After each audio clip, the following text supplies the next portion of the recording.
എടീ പാതിരാക്കും അലനെ വിളിക്കുന്ന പോലൊരു ശബ്ദം. അതിന് നിങ്ങൾ എന്തിനാ മനുഷ്യ ആളെ പഠിപ്പിക്കാൻ വിളിച്ചു കൂടെ? എടീ നിനക്ക് അറിയാമല്ല, പാതിരാക്കുമ്പം വിളിച്ച വടക്കേപ്പനം കാട്ടിന്ന് ആളെ കൊല്ലി മറുതിറങ്ങും. എന്നിട്ട് മനുഷ്യന്മാരുടെ ചങ്ക് പൊളിച്ച് പച്ച ചങ്ക് കടിച്ച് കീറി തിന്നും. അയ്യോ, നിങ്ങൾക്ക് എപ്പോഴും പേടിയാ. ശബ്ദം കേട്ടത് കാമനും പൂവനും ഒന്നും അല്ല, മനുവിന്റെ മുറിയുന്ന. ആണോ? എടി കാർത്തു, എനിക്കൊരു സംശയം. എന്താ? ശബ്ദം കേട്ടത് അവന്റെ മുറിയിലാണെങ്കിൽ മറുത് അവന്റെ മുറി തന്നെ കാണും. അതാ വേണ്ട, നീ കൂടെ വാ. വാ മനു, മോനെ മനു, നീ വാതിൽ തുറക്കടാ മോനെ. എന്താ മോനെ, എന്ത് പറ്റി? സ്വപ്നം കണ്ടു. സ്വപ്നം കുന്തം. നിനക്ക് ഈ പ്രായത്തിൽ നല്ലത് വല്ലതും കണ്ട് ചിരിക്കാൻ മേലേടാ. മോനെ നീ എന്ത് സ്വപ്ന കണ്ടേ? ദുസ്വപ്നം. അത് കേട്ടിട്ട് നിനക്കെതിരാടി ഒറ്റയ്ക്കിരിക്കും പേടിച്ച് വിളിച്ച് കൂവാനോ? നീ പോയി കാപ്പിട്. ഓ എടാ മോനെ, നീ എന്ത് സ്വപ്ന കണ്ടേ? അയ്യോ, ആരാ ആരാ ആരാ? നീ ഒന്ന് പോയി നോക്കിയടാ. ഓ, ഇങ്ങനെ ഒരു പേടിത്തൊണ്ട് അച്ഛൻ തന്നെ പോയി നോക്കിയാൽ മതി. എനിക്ക് പേടിയൊന്നുമില്ല. അയ്യോ, ആരാ? ഞാനാണ്.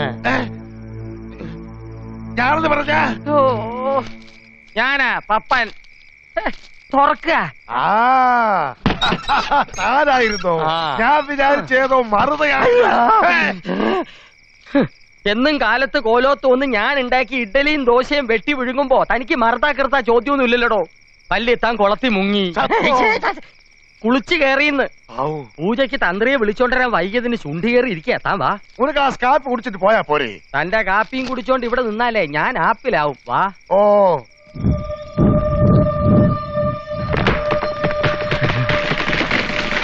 നാരായണൻകുട്ടി, ആരോ പല്ലി ഞറുമുന്ന പോലൊരു ശബ്ദം താൻ കേട്ടോ?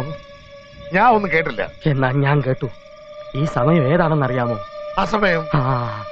ഈ സമയത്താണ് പ്രേതാത്മാക്കൾ തൊണ്ട വരണ്ട് ദാഹശമനി തേടി ഭൂമിയിൽ അലഞ്ഞു നടക്കുന്നത്. എടോ, താലി ദാഹശമനി എന്നൊക്കെ പറഞ്ഞ പ്രേതങ്ങളെ ഇങ്ങോട്ട് പിടിച്ചു വരുത്താതെ അവറ്റകൾ നമ്മുടെ കൊരവള്ളി കടിച്ചു കീറി ചോര വലിച്ചു കുടിക്കും. ആരോ ഇരിക്കുന്നത് പോലെ. ഒരനക്കവുമില്ല. അരകല്ലിന് കാറ്റ് പിടിച്ച പോലെയാ. എടോ നാരായണൻകുട്ടി, അത് അരകല്ലല്ല, പൂജയ്ക്ക് തേവരശ്ശേരി എന്ന് വന്ന തന്ത്രിപ്പാടാ. എടാ തന്ത്രി, അവിടെ പോയി വിളിക്കണം. നമസ്കാരം തന്ത്രികളെ. നമസ്കാരം. ആലത്തൂർ തെക്കേമടത്തിന്നാ. എത്ര നേരാന്ന് വെച്ചാ ഈ കാത്തിരിപ്പ്? ഉറക്കടച്ചാ പനി വരുന്ന പ്രകൃത എന്റത്. പനിന്നല്ല, മൊത്തം ഉറഞ്ഞു തുള്ളു. ഇനി അതെന്താ അങ്ങനെ? തന്ത്രിക്ക് അറിയില്ലേ വല്യത്താനെ? ആലത്തൂർ തെക്കേമഠത്തിലെ ഒറ്റക്കാരനോട് വല്യത്താൻ കൂടിയ കയ്യല്ലേ? കൂടിയ കയ്യാണെന്നോ? കോവിലകം നിറയെ ആത്മാക്കളാ, പ്രേതാത്മാക്കളെ. രാത്രിയും പകലും ഒന്നൊന്നുമില്ല, ആത്മാക്കളെ വശീകരിച്ചുള്ള സമ്പർക്ക വല്യത്താന്റെ പ്രധാന കർമ്മം. ഇപ്പൊ തന്നെ പ്രേതപൂജ കഴിച്ച് തന്ത്രി അദ്ദേഹത്തെ കാത്തിരിക്കുക വല്യത്താൻ.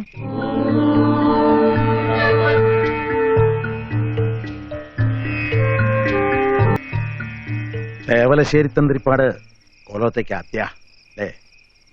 180 കൊല്ലത്തെ പഴക്ക ഈ കോലോത്തിനെ. ഇത് പൊളിച്ചാലേ താപനിലയം കെട്ടാൻ പറ്റൂന്ന് വെച്ചാ അങ്ങനെ തീരുമാനിച്ചവർക്ക് ഭ്രാന്തെന്നല്ലാതെ എന്താ പറയാ. ആയുസ് മുഴുവൻ നോക്കി നടത്തിയ ഈ കാര്യങ്ങള് ഇനിയിപ്പോ കോടതി വിധിയല്ലേ, കാര്യങ്ങളൊക്കെ അറിഞ്ഞിട്ടുണ്ടാവില്ലേ തന്ത്രിപ്പാട്? കുറച്ചൊക്കെ അറിയാം. അങ്ങനെ കുറച്ചറിഞ്ഞാ മതിയാവില്ല. കൈകാര്യം ചെയ്യാൻ പോണത് സഹസ്ര വിരാജിത പൂജ. അതും 60 വർഷം മുമ്പ് ദുർമരണം കൊണ്ട് അന്യം നിന്ന പൂജ. സഹസ്ര വിരാജിതം പുനർജനിപ്പിക്കാൻ ഒരു കൂട്ടുകൾ എന്താണെന്നറിയോ? അറിയാം. തെക്കേ മഠത്തില് എല്ലാ വർഷവും നടന്നിരുന്നതാ വിരാജിതം. 114-ാം ആണ്ടില് കുട്ടിമാണി എന്ന ഇല്ലത്തെ കുട്ടിയാ പൂജയുടെ 10ാം പക്കം വിളക്കെടുത്ത്. കുട്ടി ഭഗവതി കോവിലേക്ക് കയറി. എല്ലാരും കാത്തുനിന്നു. തിരിച്ചു വരവുണ്ടായില്ല. ഒരു മൃഗക്കാരൻ പയ്യൻ കഥ കഴിച്ചു. അന്ന് പൂട്ടിയതാ കോവിലിലെ പൂജപ്പടി. പിന്നെ തുറന്നിട്ടില്ല ഇതുവരെ. ഇപ്പൊ എല്ലാം പുനർജനിപ്പിച്ച് ദേവിയെ വടക്കേ മനപ്പുരയിൽ കൊണ്ടിരുത്തണം. വിരാജിതത്തിന് കുടുംബക്കാരെല്ലാം ഒന്നൊഴിയാതെ. അറിയാം. തെക്കേ മഠത്തിൽ ഇന്ന് ജീവിച്ചിരിക്കുന്ന എല്ലാവരും എത്തുന്നുണ്ട്. 3ാം തലമുറക്കാരാ. ഇതുവരെ ആരും ഒന്ന് വന്ന് നോക്കാൻ പോലും മെനക്കെടാറില്ലായിരുന്നു. ഇപ്പൊ എന്തോ എല്ലാവർക്കും ഒരു ഉഷാർ കാണുന്നുണ്ട്. തിടുക്കവും. പൂജ കഴിഞ്ഞാൽ മഠം വീതം വെക്കൂലോ, പണം കിട്ടും. അപ്പൊ വരാണ്ടിരിക്കില്ല. എന്തേ പന്തം കണ്ട പോലെ മിഴിച്ചു നിക്കണേ? ഉം. ദേവിയെ കുളിപ്പിക്കാൻ ഒരു കൂട്ടെടുക്ക. നീ എടുക്ക. തന്ത്രിപ്പാടിന് എങ്ങനെയാ ഈ ആത്മാതീന്ദ്രിയങ്ങളെ ഭയണ്ടാ? ഏയ് ഭയപ്പാടൊന്നുമില്ല. അപ്പോ സങ്കല്പ ദൈവങ്ങളെ മനസ്സിൽ അങ്ങോട്ട് ധ്യാനിച്ച് ആത്മശക്തിയെ തരണം ചെയ്യാനുള്ള കെൽപ്പുറ ഒരുക്കി 60 വർഷമായി അടഞ്ഞു കിടക്കുന്ന ഭഗവതി കോവിൽ ആദ്യം തുറക്ക. ഇവിടെ അത്ര പന്തിയല്ല. വല്യത്താന്റെ മുഖത്തൊരു പ്രത്യേക ഭാവം ശ്രദ്ധിച്ചോ നാരായണൻകുട്ടി? കണ്ടു, ഞാൻ കണ്ടു. എന്താ അത്? അതെ, കുട്ടിമാണി. കുട്ടിമാണി ഇറങ്ങിയിട്ടുണ്ട്.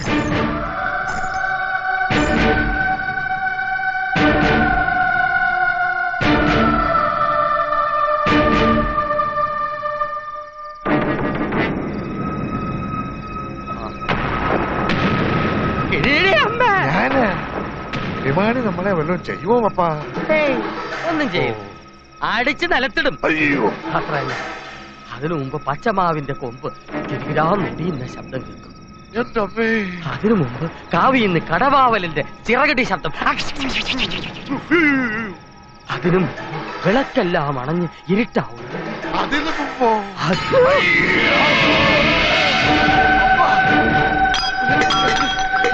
പപ്പാ, ഇതെന്താ പളയിക്കുള്ള കേൾക്കുന്നത്? ഞാൻ പറഞ്ഞില്ലേ കുട്ടിമാണി. അയ്യോ, മുഴുവനും പോയി. ഞാൻ പേടിച്ച് കണ്ടുപോകെ. പപ്പാ, എന്നെ തളിച്ചാക്കിട്ട് പോലെ കുട്ടിമാണി എന്നെ കൊല്ലും. ആ ഒച്ചയുണ്ടാക്കുന്ന ഭീരുവിനെ തട്ടിക്കോ കുട്ടിമാണി, എന്നെ തട്ടരുത്. ഞാൻ ചെറുപ്പാണ്.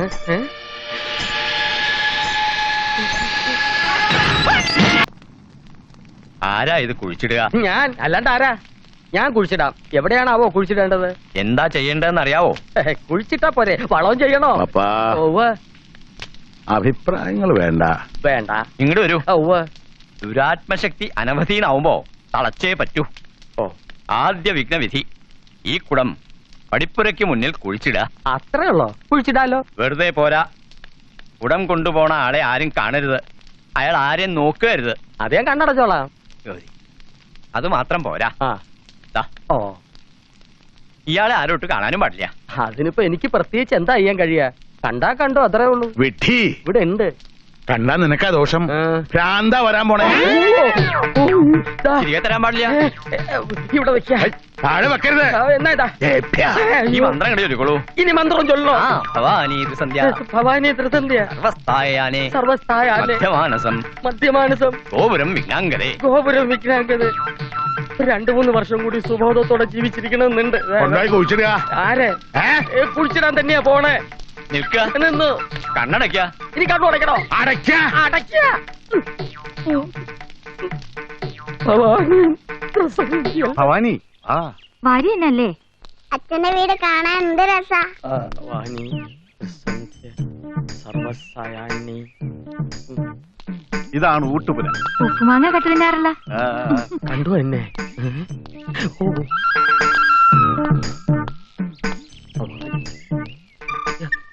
സർവസ്ഥായാണി. ഭവാനി, എന്നെ കൊണ്ട് ഞാൻ തോറ്റടി. ഒന്ന് പോ ചേട്ടാ. ഭവാനി, ആരാത്? ഭവാനി, ഭവാനി, ഭവാനി, ഭവാനി ത്രിസന്ധ്യ. ഭവാനി എന്ന നിന്റെ പേര് വിളിച്ച് ത്രിസന്ധ്യക്ക് കാണാമെന്ന് ഈ കൊച്ചു വെളുപ്പാൻ കാലത്ത് പറയാൻ തക്കവണ്ണം ആർക്കാണ് ഇത്ര പരിചയം? സത്യം പറഞ്ഞോളണം, ഇല്ലെങ്കിൽ തെറ്റാ വിളിച്ചോ. ഇത് നല്ല കൂത്ത്. ഞാൻ ഈ പ്രദേശത്ത് കാല് കുത്തുന്ന തന്നെ ആദ്യമായിട്ടാ. കാല് ഒന്ന് 5 പിള്ളേരായിട്ട് പോലും. 4 1 5 5 1 6. ആ, 6 എങ്കിൽ 6 പിള്ളേരായിട്ട് പോലും ഞാൻ ഈ പ്രദേശത്ത് വരുന്ന ആദ്യമായിട്ടല്ലേ. പിന്നെ എങ്ങനെ പരിചയക്കാരുണ്ടാവും? ഓ, അപ്പൊ നേരത്തെ കൊണ്ടുവന്നിരുന്നെങ്കിൽ ഭവാനി എന്ന് വിളിക്കാൻ ആളുണ്ടാവല്ലേ? അയ്യേ, ഈ മനുഷ്യന് ഭവാനി സത്യ. ഭവാനി,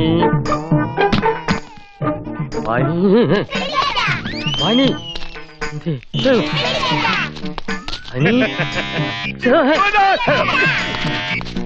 വിടമാറ്റേട്ടാ. അയ്യോ, ഇത് കുടുംബ അടക്കം ഭ്രാന്താണോ? കൊണ്ടില്ല. എടാ, നിനക്ക് വലിയ അതും കൊണ്ടില്ല, അതും കൊണ്ടില്ല. ഇതെന്ത് പോലീസ്?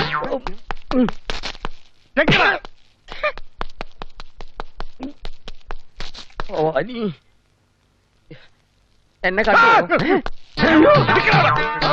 പേടിപ്പിക്കുന്നു. ഇല്ല. വാ, വാ, വാ. കുടം അടിച്ചു മാറ്റിയത് ഒരു പെറ്റി കേസായിട്ട് മാത്രമേ ഞാൻ കാണുന്നുള്ളൂ. അയ്യോ. ഭവാനി നിനക്ക് അങ്ങനെ അറിയാം? തന്ത്രി പറഞ്ഞിട്ടാ. തന്ത്രിക്ക് ഭവാനി അറിയാമോ? അറിവുണ്ടായിരിക്കണമല്ലോ. കണ്ടടാ, ഞാനും കണ്ടുപോയി. പ്രാന്ത. ഭ്രാന്തോ? കുടം അടിച്ചു മാറ്റാനുള്ള പ്ലാനായിരുന്നു ലളിതാ. ഞാൻ പോലീസല്ലേ. തൊണ്ടി കൈ കിട്ടിയപ്പോ 4 പൂശൊക്കെ പൂശി. ദാ, തൊണ്ടി. ദുശകുനം വിഘ്നങ്ങളെന്ന് പ്രശ്നത്തിൽ കണ്ടത് വെറുതെ അല്ല. തന്നോട് ആരാ പറഞ്ഞ ഇവനെ പിടിക്കാൻ? പോലീസ് കുടം ഗോപിച്ചെട്ടിപ്പാളയം ചെട്ടിപ്പാളയം ഓലക്ക. ഇവന് പ്രാന്ത് വന്ന താൻ ഉത്തരം പറയോ? നിർത്തുക. പുറത്തു പോവാ. പുറത്തു പോവുക. തന്നോടല്ല, വിധിപ്രകാരം ആദ്യത്തെ തന്നെ മുടങ്ങി. കടക്കാ പണിക്ക് പുറത്ത്. ഇനി എല്ലാം ഉടച്ച് രണ്ടാമത് തുടങ്ങാ തന്ത്രിപ്പാടെ.